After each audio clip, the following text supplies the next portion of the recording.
Hello, everyone, and welcome back to Awoken. This is episode 2, Awakening. In the first episode, Malcolm told us about his death experience. In this episode, Malcolm was going to talk to us about his recovery experience.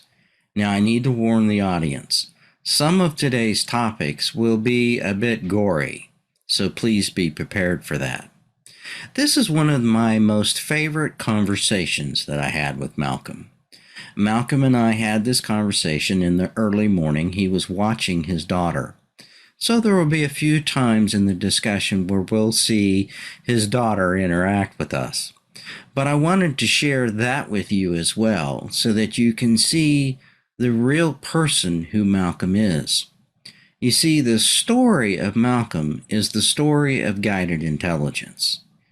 And if Malcolm can come as far as he has come to find enlightenment, that means all of us can find enlightenment without having to go through the gore that Malcolm went through.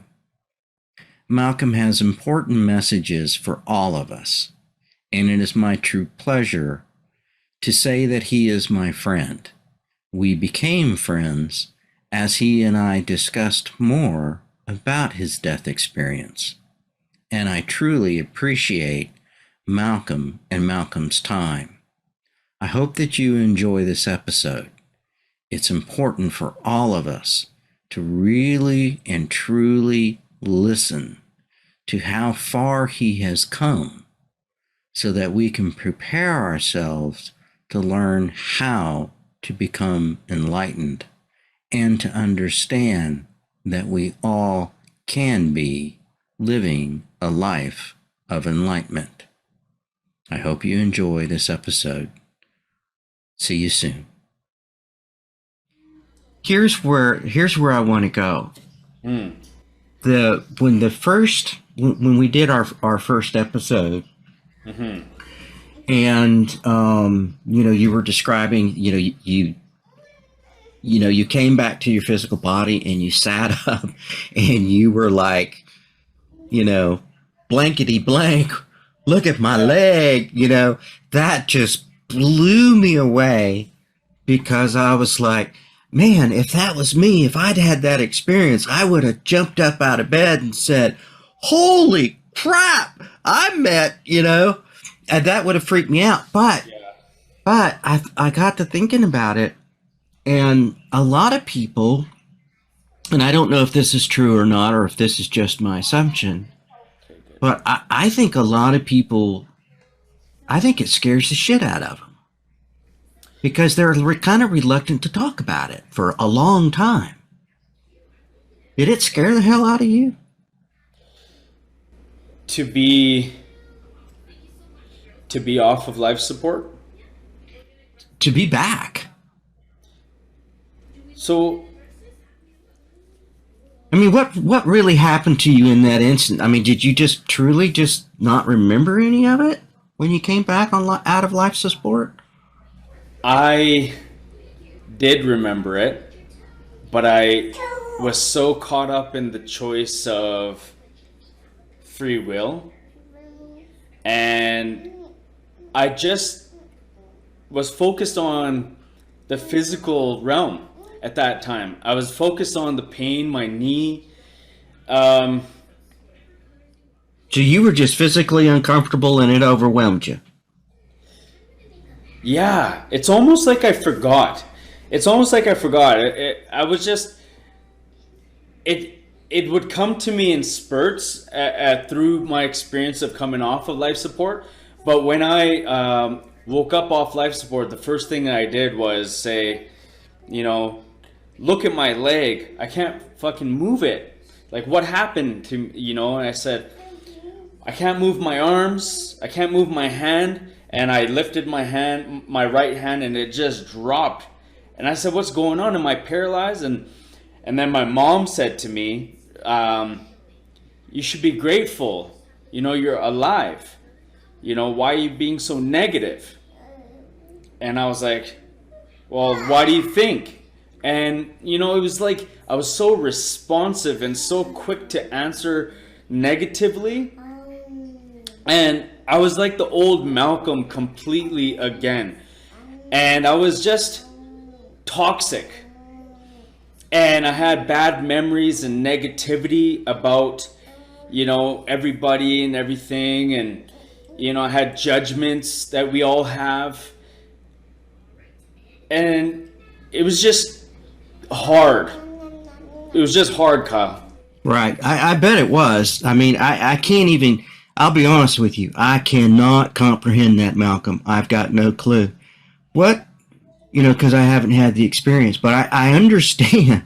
I do, can't say I understand, but I could certainly relate that the physical pain would be overwhelming. I mean, it had to be, regardless of what kind of drugs they gave you for, pain, or maybe they didn't give you anything for pain. Maybe they had to pay attention to what was going on with you.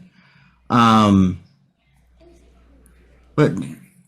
when did, there had to come a time, where the realization started sitting in. So regardless of the pain and stuff that you were going through, when did it really sink in and touch you to where you felt like you had to say something to somebody about it?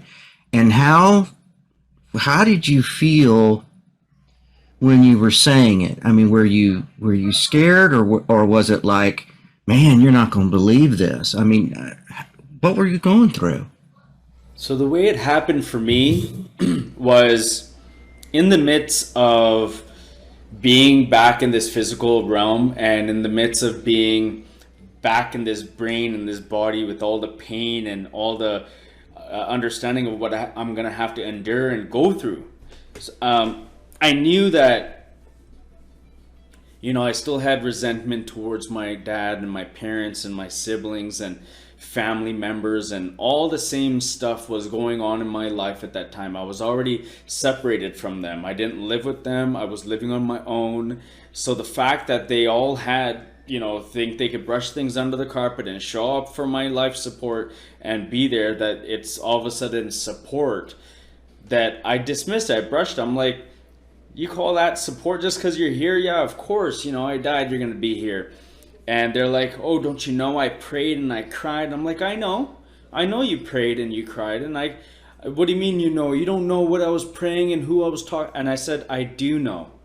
And she said, what do you mean?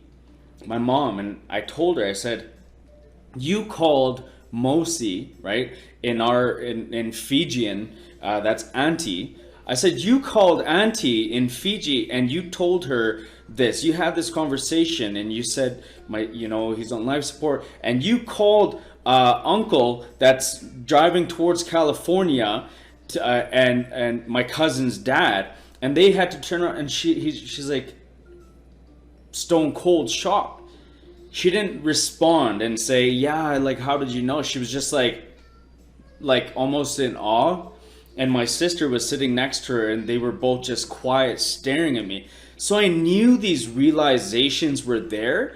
I had the knowing. I had the quote unquote the power. But I was still the physical Malcolm. I was still like, fuck this and fuck that, and you guys think you can come, and yeah, dad didn't even come in the hospital bed. I'm glad he didn't come in the hospital bed, because I would have died, and he knows better, and he better not ever talk to me. And I was just very like that. And it sounds crazy, and I'm not laughing at you. I'm picking up where you had to been. It's sort of like you knew that. Okay, when you knew that, did you know that you knew that, or did you know that you got that from because you had died and you became attached to everything, and that's how you picked it up? Did you know that at the moment when you were responding to him? Yes, and I had to go through the process. So I had to go through the whispers, the wake up calls of love and light and joy and bliss and harmony are harder to listen to. The negativity is so powerful that I say strategically that 10 times, like people say it's 4 times, like when you look into quantum science, they say the negative energy is 4 times more powerful than than positive energy. I change it. I tell all my clients 5 to 10 times because I know it's hard. So you have to do it so much more. So it was harder to listen to that, and I was being overrode by the negative stuff. And the whispers were so subtle. I knew it. I knew it was there, but it took time for me to sit and engage with it. So I was more engaged with the physical and the mind and the pain and the hurt, and dealing with, I had to get up and walk again. I had to get surgeries. I had to find out I had blood clots. They told me, you can't walk now, and you're going to be in this wheelchair, and then you can finally get in crutches. They're giving me a whole timeline of my life.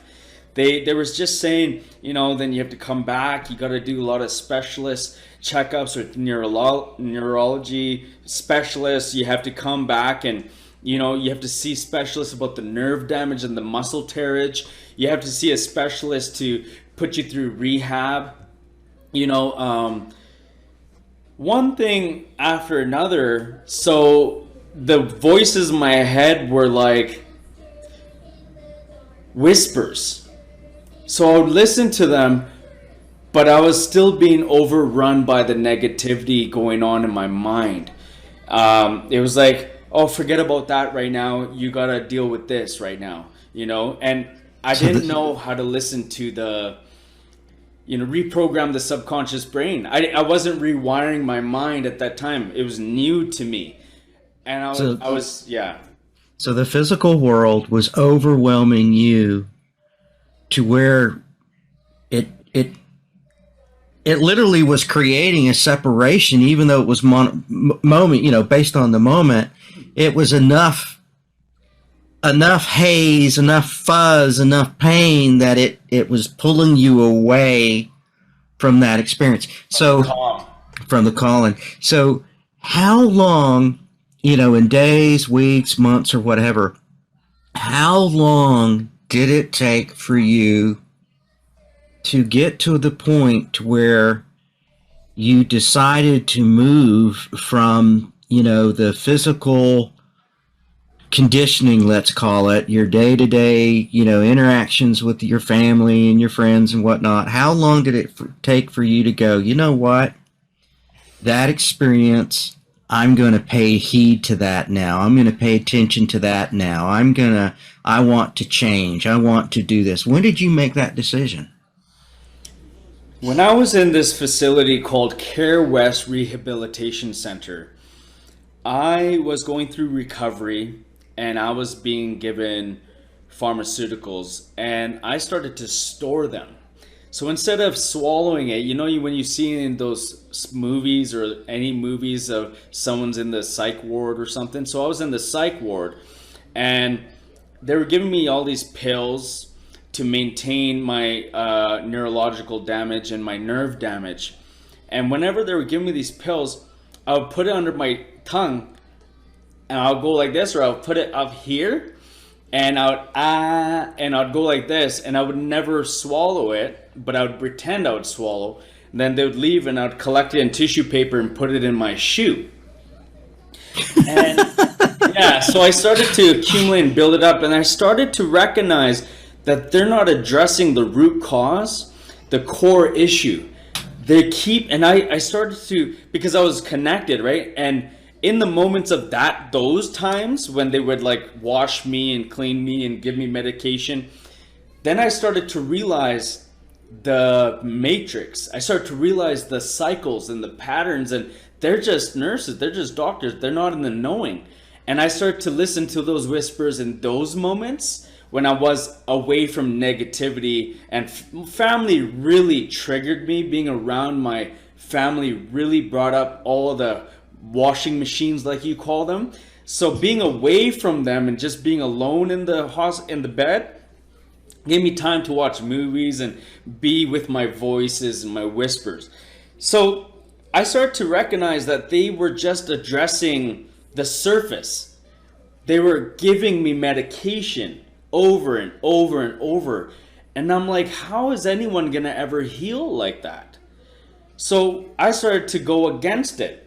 And I started to get up off the bed, and they would hear me, and they would hear the sounds of the beeping, and they'd come in and be like, sit down, lay down. You're not supposed to walk. You got a blood clot. I said, but if I don't walk, don't you think it's going to get worse? And I was kind of rude and sarcastic. And they're like, no, you got to. It's the doctor's orders. I'm like, well, no, you can go tell them. And they would be upset with me. I was very defiant. And I would just try to walk and stuff. And they were against me, but still caring for me at the same time. So they had a dilemma with me. You know, it was a love-hate relationship. You know, they were nurses. They loved taking care of patients. They knew that there was some negative, some good and bad in people. So the bad in me was like defiance. Like, I'm not going to lay down. I'm going to walk. I'm not going to do what you're telling me. I'm going to do this. You know, so it started to happen like that. And I started to notice the checkups every couple weeks. The main doctor would come and sit down next to everyone's bed and be the doctor. And so the doctor would come and I would listen. You know, I'd come out of my room, walk around and go spy and listen to the conversations. And, you know, he would be sitting down with the different patients. So this is when I started to analyze and notice how a doctor is and what a doctor does and how their body language is, how their dialogue is, and how they really communicate and what makes them qualified to be a doctor. And I started to extract that information and understand their true authentic self. Were they really following a process? Were they really genuine? Were they really solving something? And what I noticed was, yes, they were being humble and heartfelt and understanding and caring, but they were suppressing the symptoms. They were not taking care of the holistic part of the spirit and the body and the mind. They were just being empathetic, but neutralizing it with medication and saying, okay, we got to empty out your stomach bag and, you know, let's check this wound and let's re-bandage it. They were just seeing you slowly die. They weren't really, you know, some people died in that place. And what were they doing? One guy, you know, he was ran over by a forklift and crushed in the stomach. And he worked in the company that I used to work for. And we had that connection because he worked there, I worked there, you know, not at the same time, but at different periods. But the fact that he worked there doing the same job as me and he got ran over by a forklift, and that's why he has that stomach bag. He survived, he healed, he got better, but other people didn't. That was that guy, okay? That was that doctor.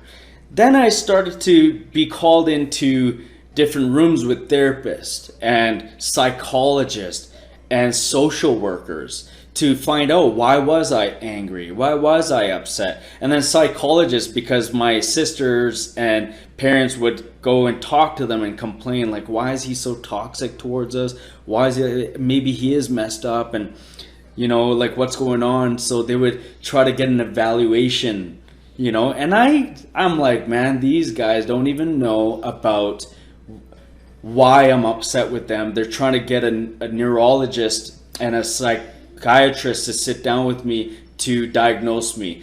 So I started adding up the colors here. I'm like, doctors are diagnosing, social workers don't know what they're doing. They're just trying to look at you as a victim and believe the parents and the sisters and the family. So they don't really try to come to me and find out who I really am as a person, as a whole being. They're just going to believe outsource information. Okay. So I'd go sit down with them, and I had that mind already. I knew what was going on. I'm like, all right, let me play this game with them. So I would talk sophisticated, mature, and they didn't know what to think. They're like, this guy's normal. You played the game. I played the game. I'm like, now he's out talking me. And I did that with the psychiatrist, and they didn't know what to say to my family. So I fooled the fooler, and I fooled my family too. So the psychiatrist came to them. So I knew in the back of my head that my family was messed up. My doctors were messed up. The social workers were messed up. Psychiatrists were messed up. And I knew I was messed up, but I knew enough how to play the game. Wow. So is it fair for me to sit there and say that it sounds like to me that you were actually having your spiritual awakening, and you wanted you wanted something, not necessarily for that, let's say, but you realized you were having a spiritual awakening, and nobody was interested. They were just interested in treating the meat bag Malcolm. Right. Okay. Wow. Now, Wow. now it comes to here.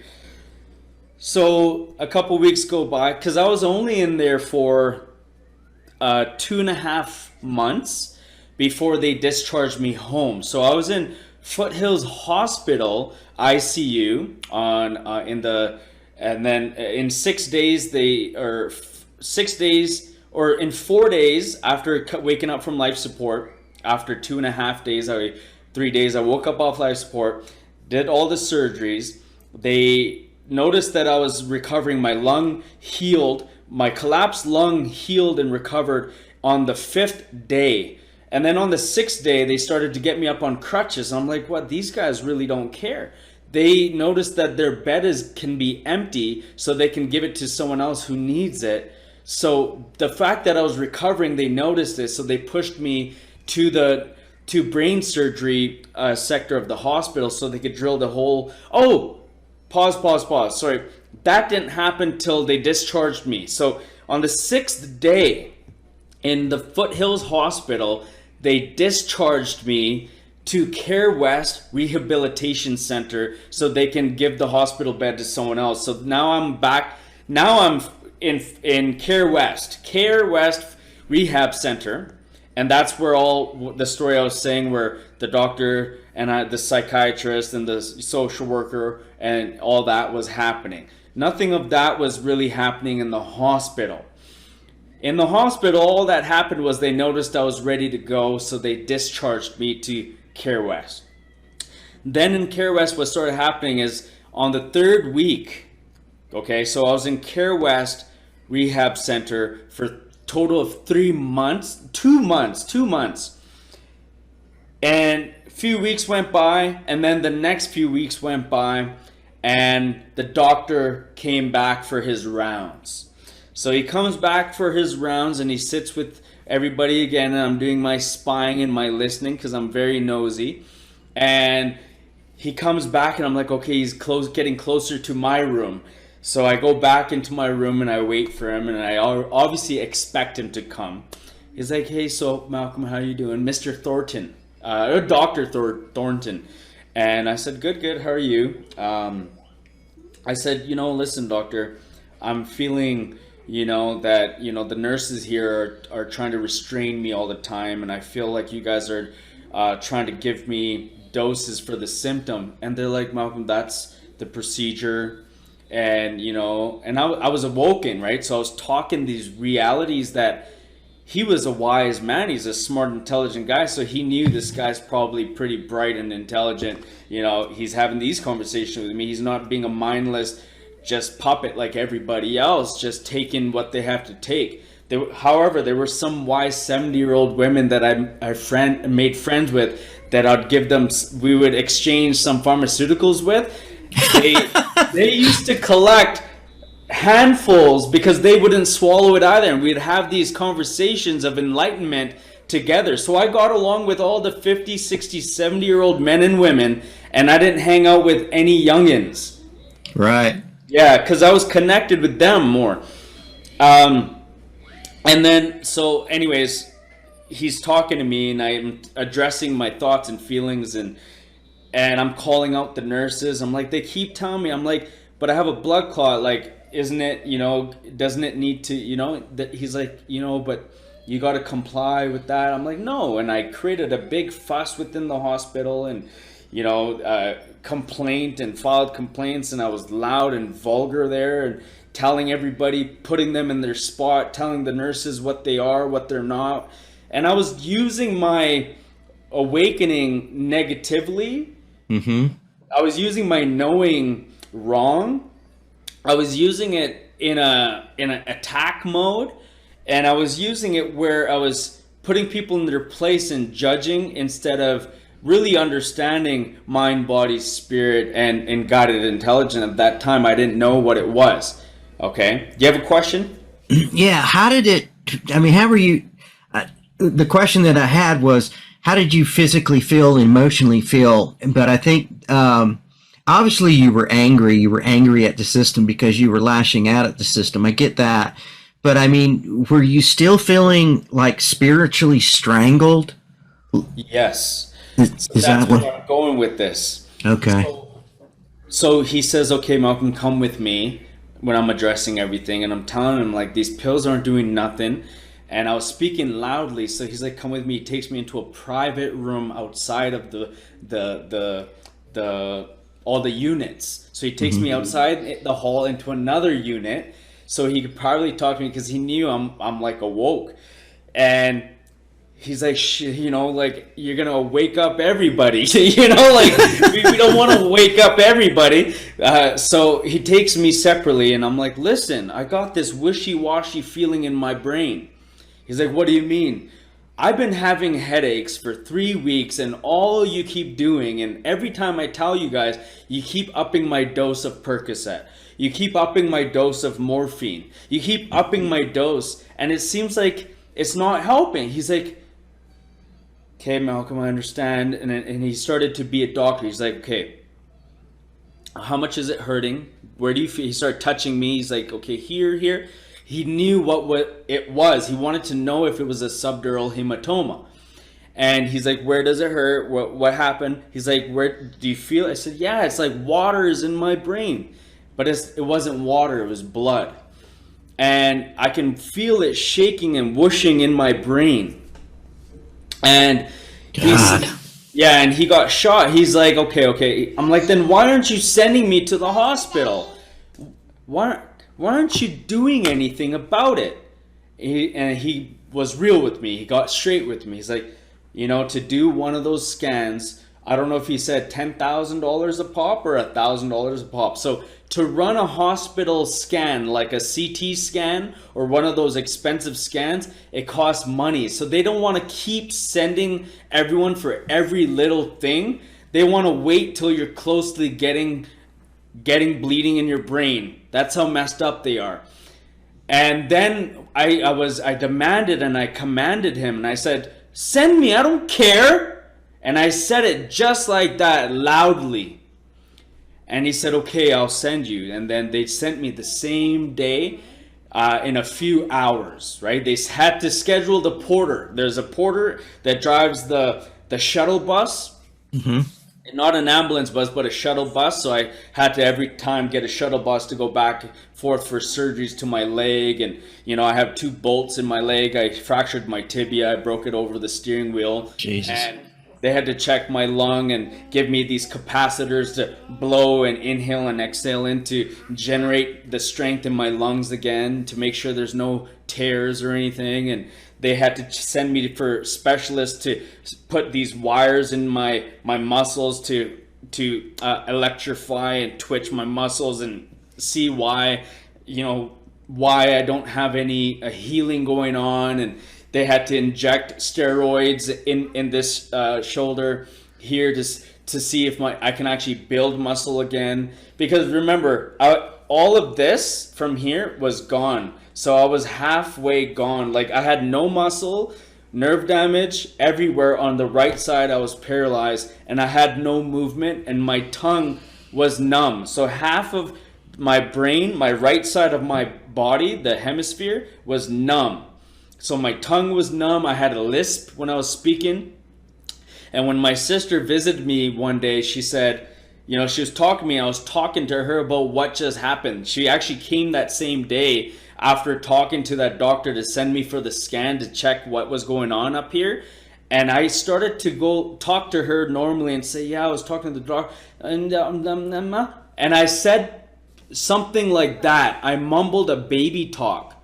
And I got so scared, I thought I was going to become like a vegetable, or I was going to become like a baby talk or something weird. She looked at me, she said, what? And I said, and then, yeah. And I started to talk normally again. And I said, what the heck? What's going on?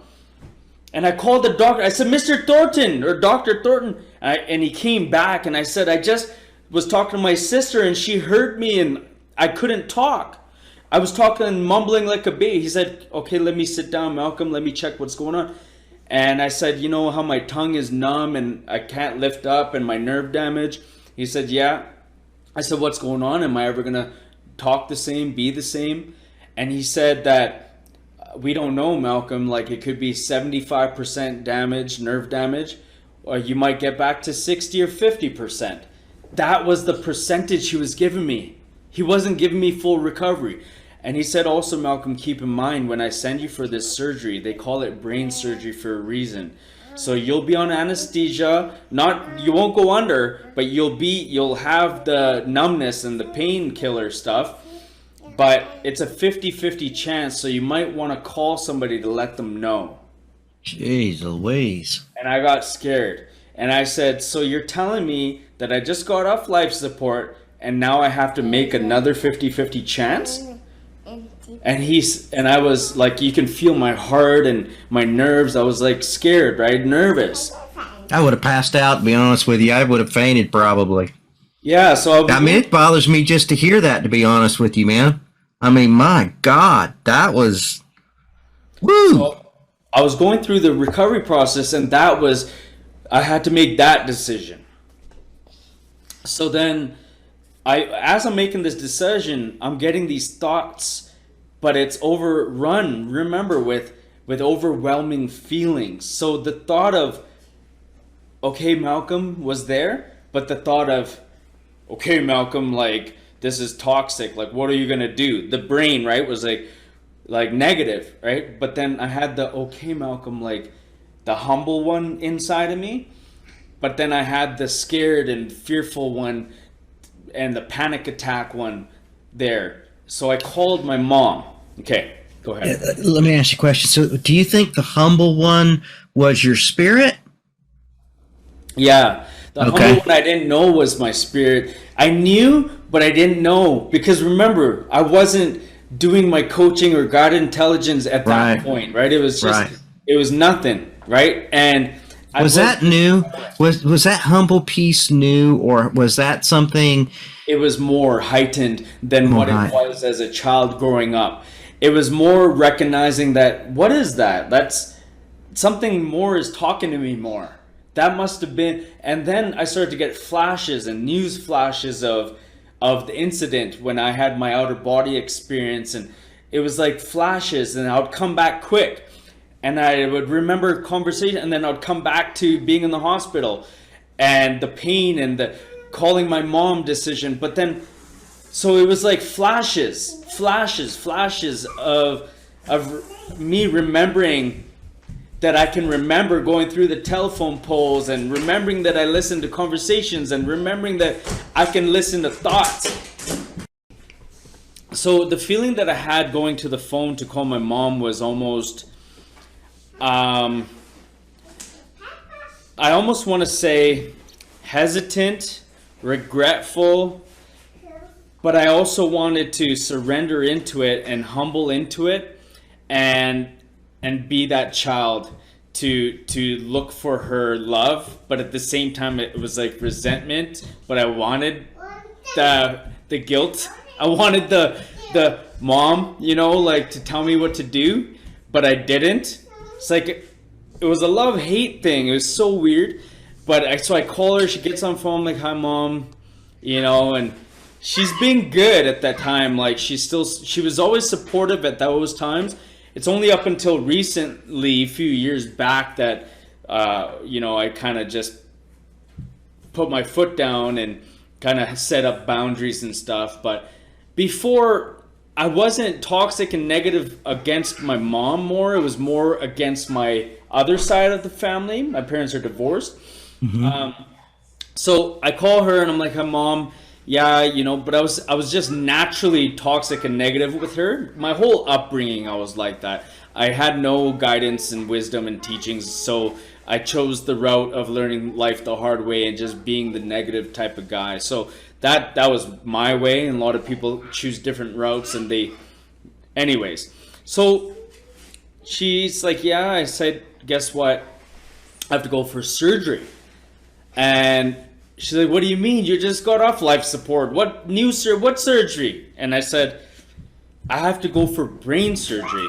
She said, what? And I said, yeah, I have to go because my doctor thinks that I have something called subdural hematoma or bleeding in my brain. And it's a 50-50 chance of me surviving. And she didn't want to react and do all that. She wanted to stay supportive. So she said, it's okay. Stay positive. You can tell she was worried, but she's like, it's okay, stay positive. And, I've been reading The Secret. she said, just, The Secret's been telling me, and I'm changing my life, and you got to think positive. You got to be positive. And I'm like, I didn't know what The Secret was, and I didn't know what personal growth was, and I didn't know nothing about any gurus, coaches, mentors, or anything in my life at that time. And I'm like, okay. Hey, Dad, look at me. She was talking to my spirit because my spirit was humble enough to listen to her. My mind didn't really say, oh, no, what the heck. But I'm like, okay. And I said, okay. And I said, I'll try. Because I was also nervous and scared, and I knew my spirit knew that my body was scared, so it wanted to step in and humble down. So it would come in. So remember how I teach about my spirit was tainted, and spirits can be tainted. So even though my spirit had a calling and it recognized, remember, it was a outer body experience. It wasn't a body experience. It was a... Okay. Wow, I love it. I make your pocket and fingers here and the hats here. I know. Mom's gonna tell you to clean it up, but it looks nice.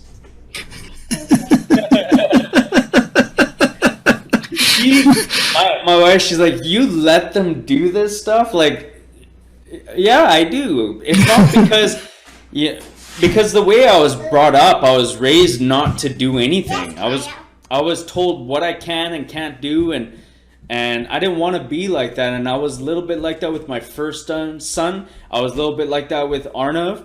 And I changed it when Arnav was 1 year old, 1.5, because I started to notice my patterns, and I wanted to really just wipe it out. So now I just let them do whatever. You have to let them do whatever, man, because we're only young once, and if only for a few years. I mean, you think how long we live, and that's just a blink in our lifetime. And so what you're creating now, that bond, yeah, that's love, my friend. That's one of the reasons why I love you, is because it's so real with you. That's the reason why you love me and they love me. Otherwise, they That's won't right. love me either. That's right.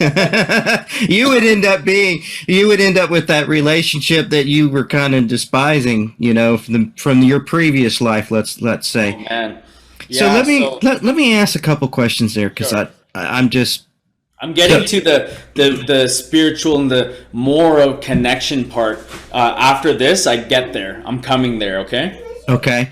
That's good, because that's probably the direction I was going. But I wanted to know, you made the statement that when your mom was talking to Source. I mean, was that like a distinctive?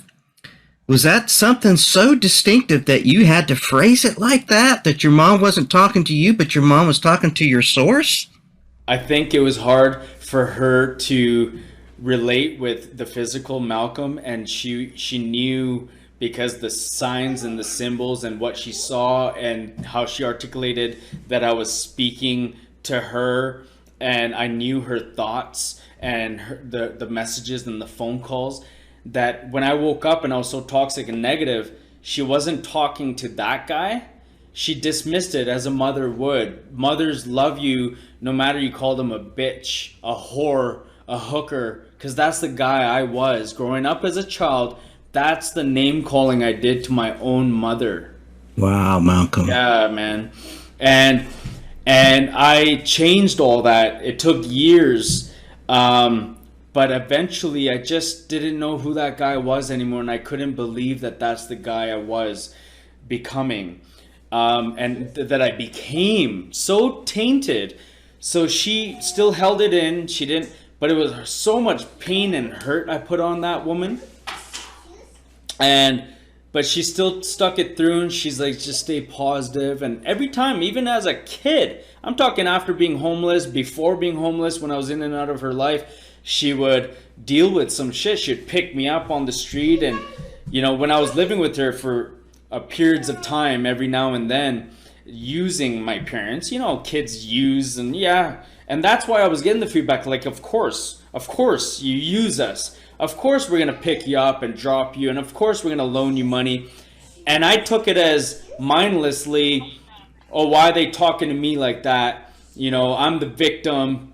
They should, they shouldn't. What kind of parents are they? But of course they're going to be like that, right? I understand now. I have children of my own, right? Say thank you. Thank you. You're welcome, sweetheart.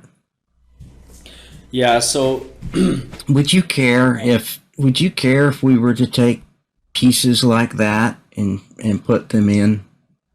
I don't mind. That was so right way to... How old is she? 3? That is the correct way to parent.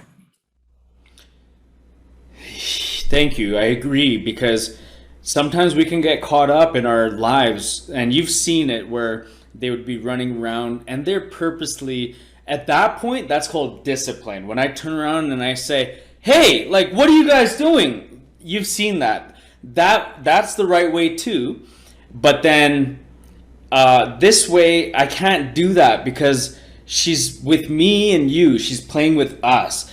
And when she's doing that with Arnav, my awareness knows that it's I can't just I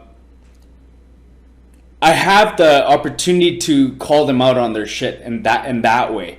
But this time I can't just yell at her. That's gonna hurt her and make her cry. You know what I mean? So yeah, I just it's just different understandings that come to me, and it just comes naturally sometimes. It wasn't so easy before. It was like Naz would come home and be like, what? You slapped him? See, that's what's beautiful about you, man. You have evolved so far from where you were to who you are now that it is a testament. It's a testament to the fact that you really truly do walk the walk, I have to, Kyle. Yeah. I have to, because my spirit will not let me sleep, and my body and mind will wake up, and I will suffer, and I will cry, and I will repent, and it'll be harder and harder and harder to redeem yourself the further and further you step away from being an ideal person. If I keep being bad today in 5 hours, and then I notice little whispers, but then I do it again after in 7 hours, and then the next day I continue that pattern, that cycle, I just created a cycle, a pattern that now I have to do 20 times of the work just to fix what I did in those hours. It's not going to fix my life. It's just going to fix those hours I messed up in. Yeah, there's a message there for all of us, I can tell you. All right, so let me help you. Yes, thank you. You're okay, man. We were talking about your mom, and you had transitioned from the person who you were, right? And you had that conversation with your mom because you wanted to tell her about your brain surgery that was coming up, and you realized that your mom was speaking to your spirit when she was trying to give you the affirmations that I guess you needed to hear, give you the support, right? Right. So tell me more. Let's go back there.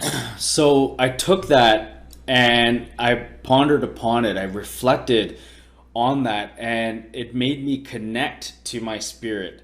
And I had to not go back into the brain saying, no, I don't know if I believe in that. Something resonated with that belief that you gotta trust, you gotta have faith, and you gotta be positive. Of course, I didn't want to. Something wanted to resist and push.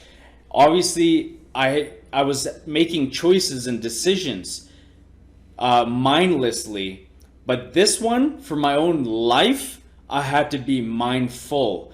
So if I was picking and choosing, how dare me, right? How rude, how rude to God, right? How shameful and shameless of a person that is, right?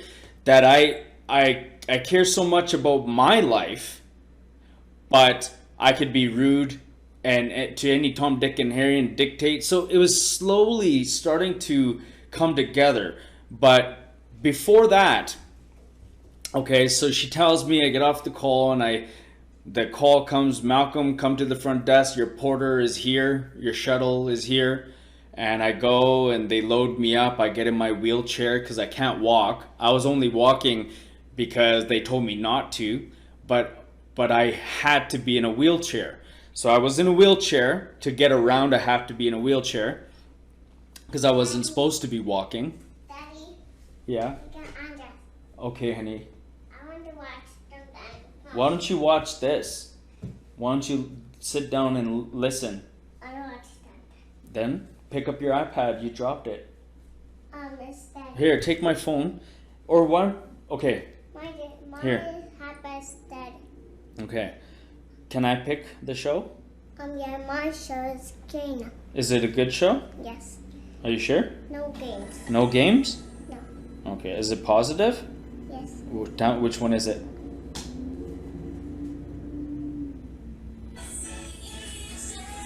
Yes. That's my show. Glitter Force? Yes, my favorite. Okay, go upstairs or go in the kitchen, sweetie. Okay. Thank you. Bye. Love you. Okay. You're so very lucky. Sorry. You're cool. You're okay. Like, I mean, I think of, you know how you think of me and what I got? I'm thinking like, man, he's like always getting interrupted. And I'm always, No, I mean, it's so welcoming to see real day-to-day life and watch somebody so in touch with himself, with the way that he's communicating to his child and his child's needs and wants and desires. And, I'm not saying this to blow smoke up your skirt, but it's refreshing. Today's world is a very harsh reality, which you're aware of. You were in part of that. So, no, this doesn't bother me. I mean, it's a precious gift. So I'm appreciative of it, and I'm excited by it. So you should be too. it's a work in progress. That's absolutely. But what you're going to get back from that, man, is a lifetime of your daughter adoring her father. And look at what your future experiences are going to be and the privilege of that special bond. So don't worry about interruptions or is this no interruptions. It's a beauty to see. So let's go back to your mom. All right, let me get, and I'm just more worried about you changing your thought process. But go back. It's cool how before the mind would say, "Oh, come on, you got to remember, you got to get this out. You might, I'm not even going to say the word, the F word." But I don't think like that anymore. So everything comes to you. You just got to allow it to come to you. Everything is there. And that's why I'm not concerned. So, okay, I let go of that so it can come back. I go to the hospital and I'm in that same transportation all the way down to the memory lane to Foothills Hospital where it all began. And I go into there, they shuttle me, they port me up the elevator, back up to the other psych ward, the neurological center, where they do brain surgery and they do all the you have a friend that understands the mind. Who are those doctors called? You mean your therapist, neurologist? A neurologist. So the neurologist comes and greets me and takes me from there, and there greets me, and then the nurses take me into the room. Porter leaves, and I'm just looking around, and I can hear voices and screams, and some guys are standing behind their hospital, their unit door, just kind of looking out the windows. And I'm like, is this a normal hospital floor or is this a special floor? And I didn't know. It was a psych ward. And I was in the surgery section. And some people, there's a whole other unit where there's units and they house them there and they keep them there and they're there. And I was like, okay, what's like, can you imagine what is going in my head? I'm like concerned a little bit and worried a little bit, and I see different things, and I'm like being optimistic, and I go with the benefit of the doubt, and I go with a will and a hope and a desire. And I always had those enforcing thoughts in me to believe and know and trust, because while I was on life support, when I woke up and they kept telling me, you know, you're a miracle and this, and I was telling the nurses, they're like, shh, not here, but we believe you. And I'm like, okay, it's a whisper thing, nobody wants to talk about this. Oh, okay, so they want to suppress the truth. And I'm like, why don't they get together, all the nurses, and make a podcast and speak the truth? Why do they want to hide the truth? Why are they whispering to me to tell my story? And they said, we know, but we can't talk about it here. And I said, okay, because my lung healed, and I said, I did that. My leg healed, and I said, I'm doing that. My bones are healing, they're fusing together. And the doctors and regular nurses didn't want to hear that, but there were some special nurses that knew, because they've heard it before, they've seen it before. And I knew that what I was doing, I was doing. It wasn't happening through the healing of doctors and nurses, because a bone has 8 to 12 week window to heal. And mine healed, and I was already starting to walk within 6 days. So let me, I got to drill down into you for a second. So you're healing your body. What were you telling, what was going through your thought process when you were healing yourself? What were you telling yourself? It's a power of knowing. It's a shift in sending signals and wavelengths within internally into my mind, down my nervous system, into the leg, into my bone, and connecting to my bone and visualizing it fusing together. And as I was doing that, every time I would come out of it and connect back to it, it was like that's what it was doing, and I felt it healing. And I felt my lung doing the same thing. I can almost feel it inside of me. I was so in tune and connected to what was happening. And even just when I did a coaching for a Hollywood Circle about 5 weeks ago, I broke my collarbone right here. I broke my collarbone. It's different than here. Over here is flat, and over here it kind of bulges out. Mm-hmm. And I got on that. And we have to take charge of our life. We can't allow these things to dictate our life. If I stay down, lay down, and heal, stay in bed, and say, oh my God, it's broken, it's not going to heal. The doctor said 8 weeks, 12 weeks, oh, it might never get the same. I might never do push-ups again. That's where you don't want to go. So I never went there. I said, nope, it's healing. Nope. My lung is healing. Nope. You know, so come back to being in the psych ward, going for my surgery. I go into the hospital room, they lay me down, I wait and I'm just going through my thoughts. They come in. They come in with the all of the anesthesiast comes, or whatever anesthesiologist comes in with her kit and her stuff, and then the doctor comes in with his stuff, and I see a big metal drill on the table. Holy shit. Okay, then they say, okay, can we have your arms? And I say, why? Well, we can't have you move. So they shackled my arms and my legs to the hospital bed. So I cannot move. And I'm not saying loose shackles. I'm saying wrapped up, those leather tight ones, so you cannot move.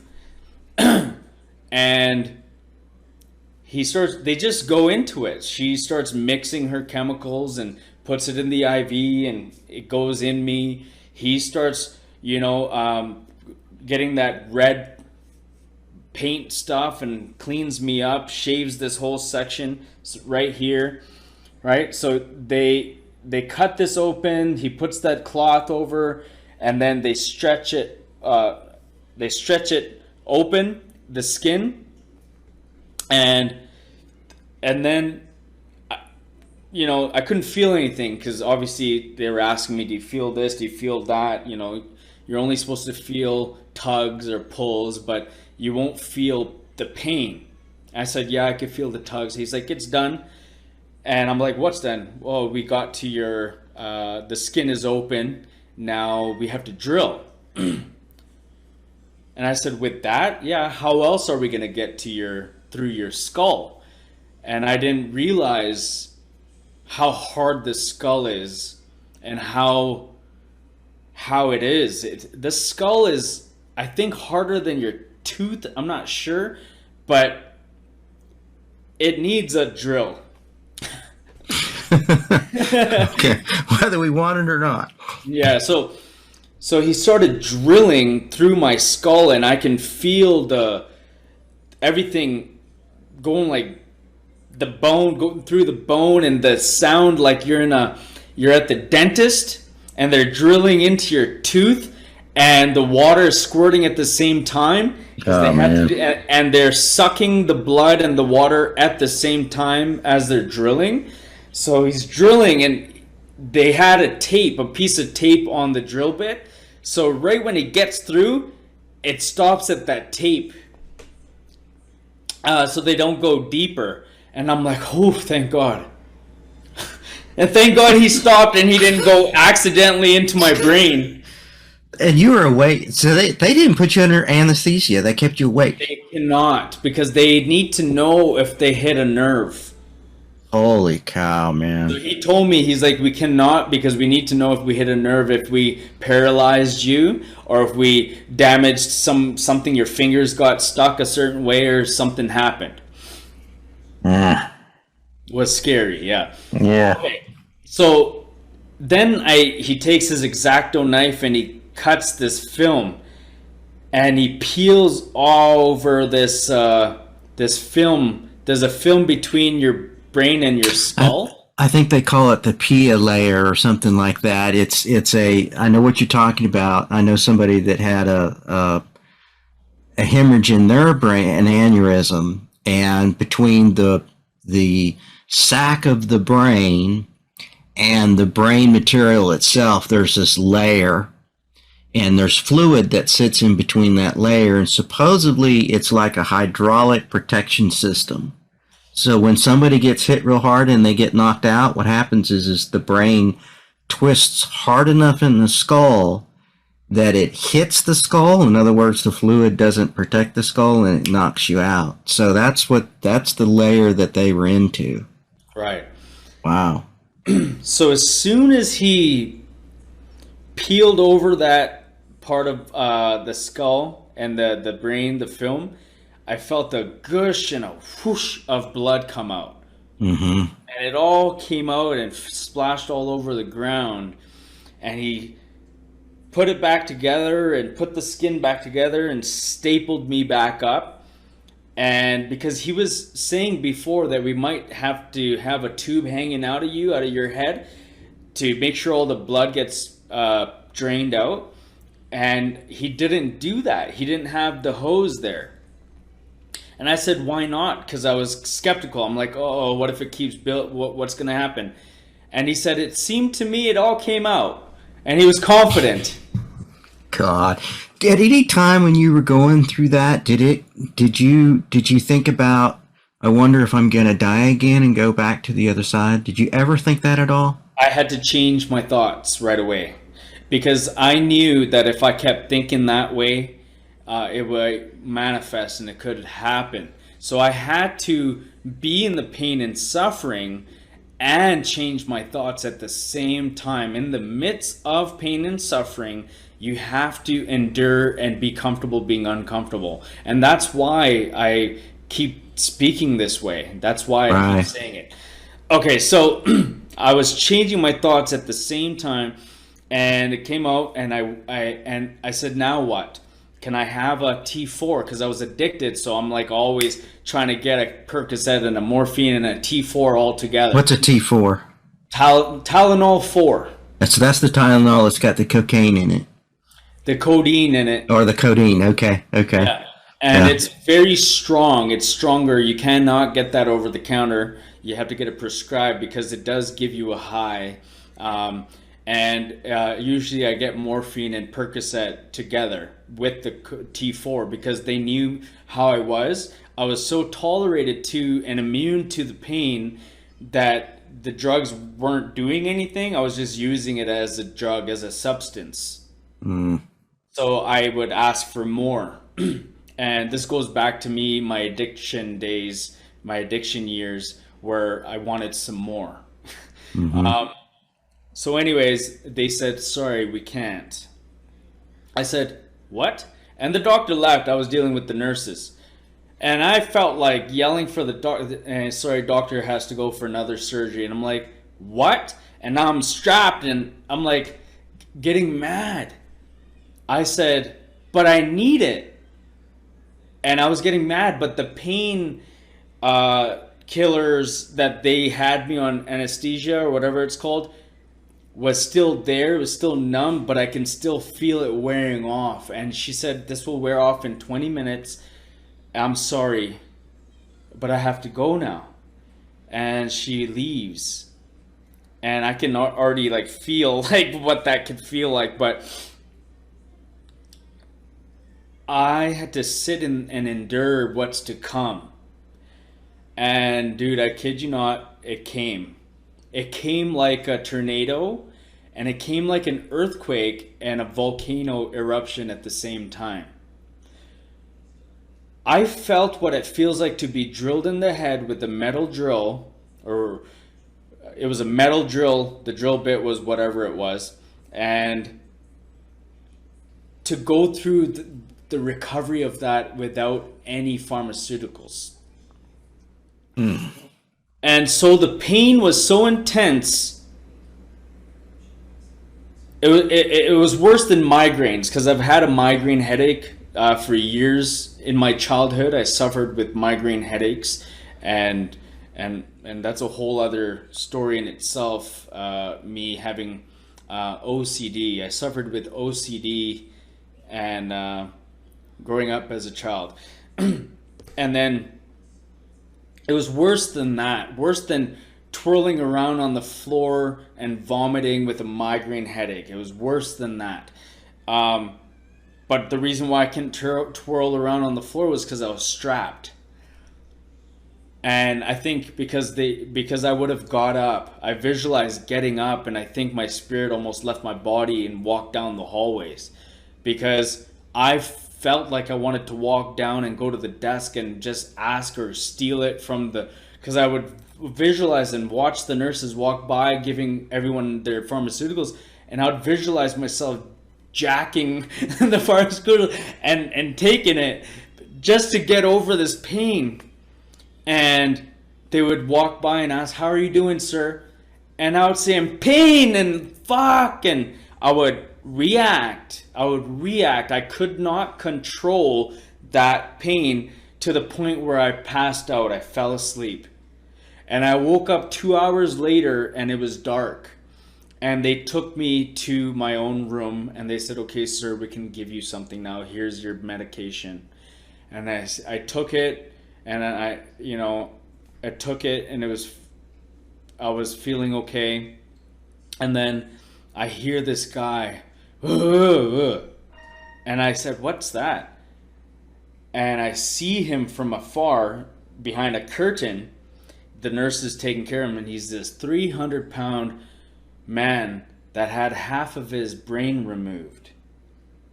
And I was nervous, I was scared, and I had anxiety, and I had PTSD. Who wouldn't?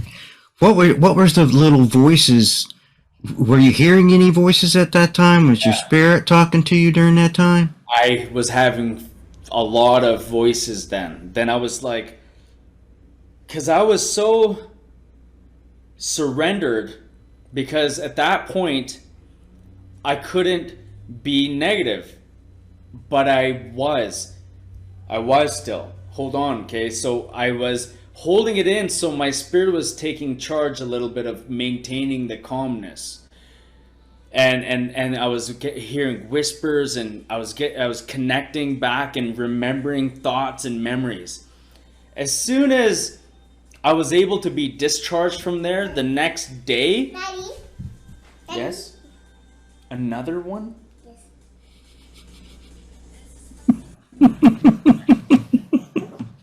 Yeah. If Naz was home, she would never allow the kids to finish a bag of oranges in a day. But okay. I'm not telling. So I end up going back. The porter gets me and takes me back because they've monitored me and everything seemed okay. I go back, and then the doctor comes and sees me and says, how you feeling? Do you feel any whooshing in your head? And I checked, and I'm like, no, it's pretty good now. And I start to become calmer.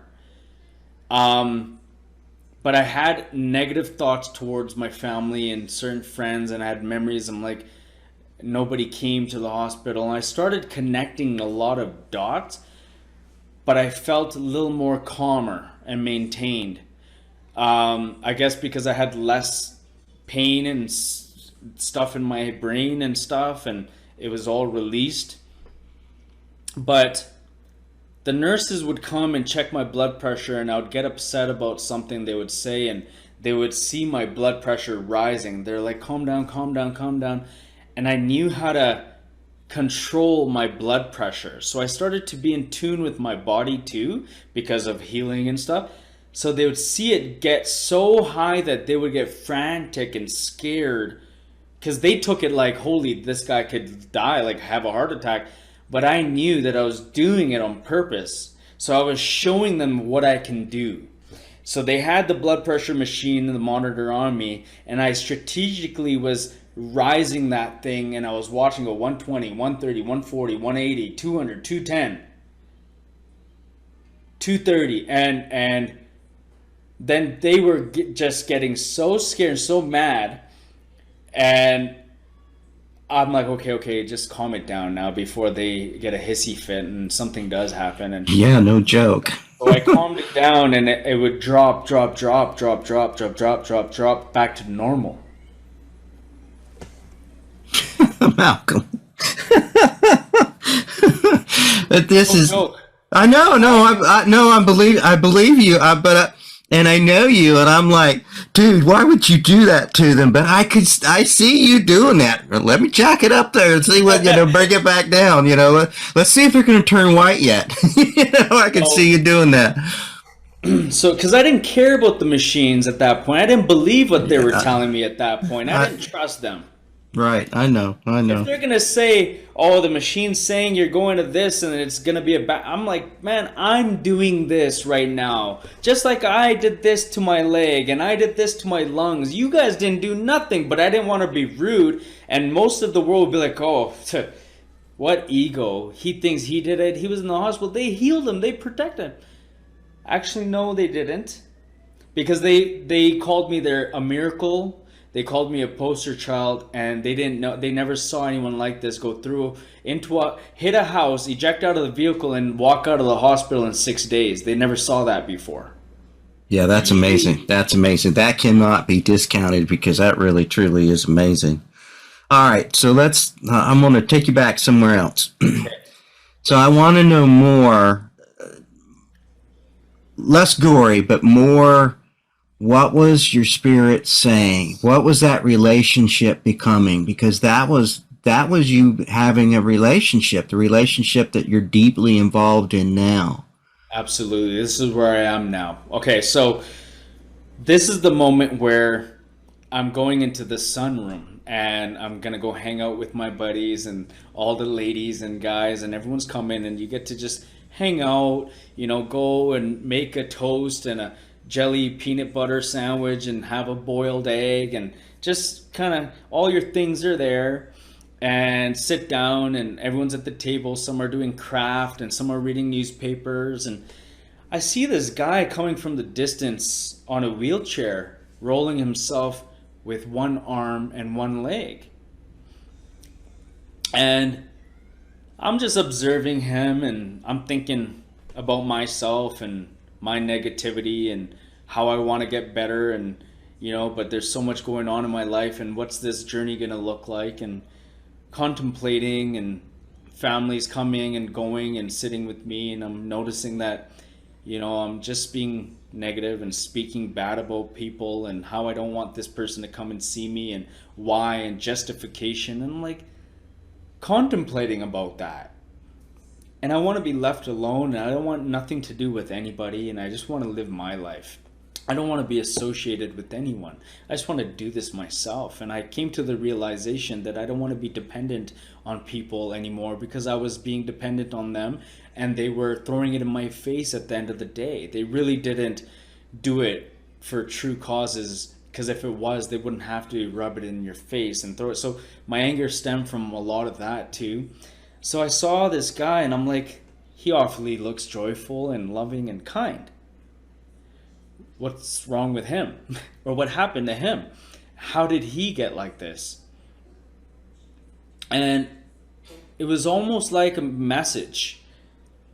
But he comes, and he's at the corner there at the front of the table, and I'm a couple people down on the side of the table, and there's other people there, and everyone's doing their thing. Some are getting their toes going back to their room, and some people are going back to their rooms, and it's just a few ladies and then him and us. And I noticed it was the perfect time to just hear what he's talking about. And then I asked him, I said, hey, how are you? And he's like, oh, how are you?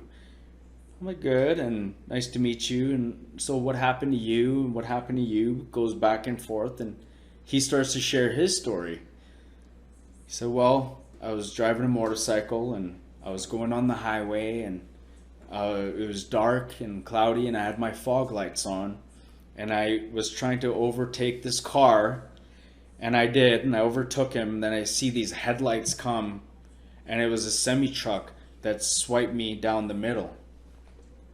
And that's how I lost both my arm and my leg. Then I said, can I ask you, what makes you so happy? What makes you feel so good? And he told me that I have my life back, and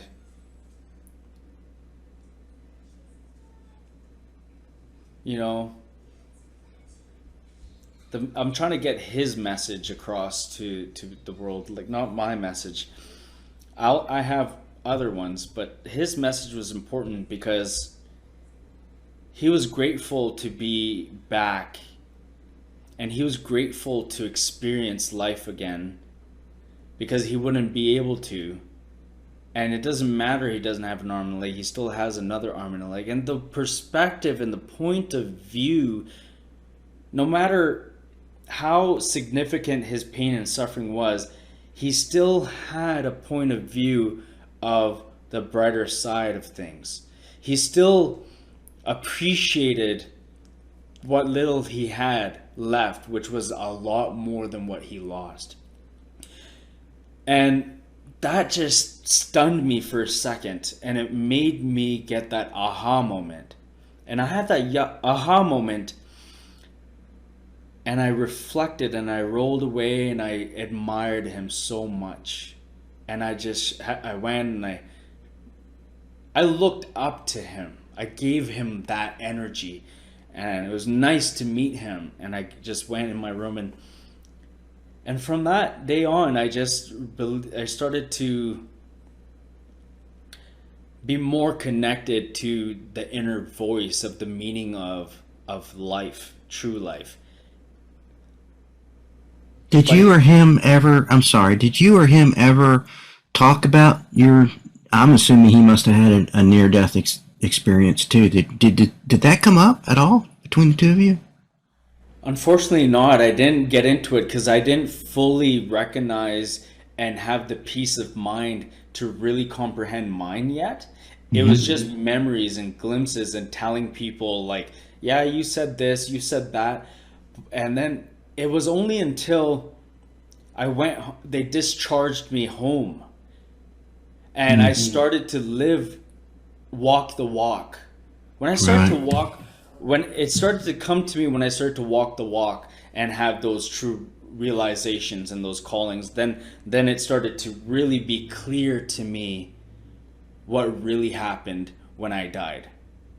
So I didn't Wow. have the opportunity to ask him, but what he said was enough for me to recall it even more.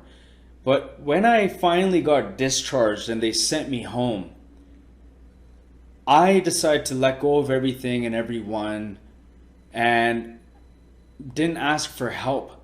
So what that meant was take the crutches to the mall, take the crutches to my appointments, take the crutches to my meetings, take the crutches to the car insurance company to deal with my claim, do take the crutches to everywhere, and finally get off the crutches by myself. So nobody can turn around and be like, I did that for you. And I can finally say I did that for myself. I hope you enjoyed today's episode of Awoken. Stay tuned for episode 3, Surrender. In the meantime, I encourage you to join one of the Guided Intelligence groups. You can find a Guided Intelligence Center group on Facebook and on Telegram. The groups offer you an opportunity to discuss enlightenment with other members of the groups and see special videos and other material available that Malcolm likes to share to us. If you would like to, you can also look up Guided Intelligence. Guided Intelligence offers the tools to help you attain enlightenment. If you've had problems, blockages in your life that's preventing you from living the type of life that you want to live, if you're lacking abundance in your life, I would encourage you to check out the tools that are available to you at Guided Intelligence. Malcolm is also available for life coaching, one-on-one discussions, or in group discussions that he holds from time to time. So for me, Kyle Griffiths with Guided Intelligence, and for all of us from Guided Intelligence, we wish you peace and happiness. And until next time, take care.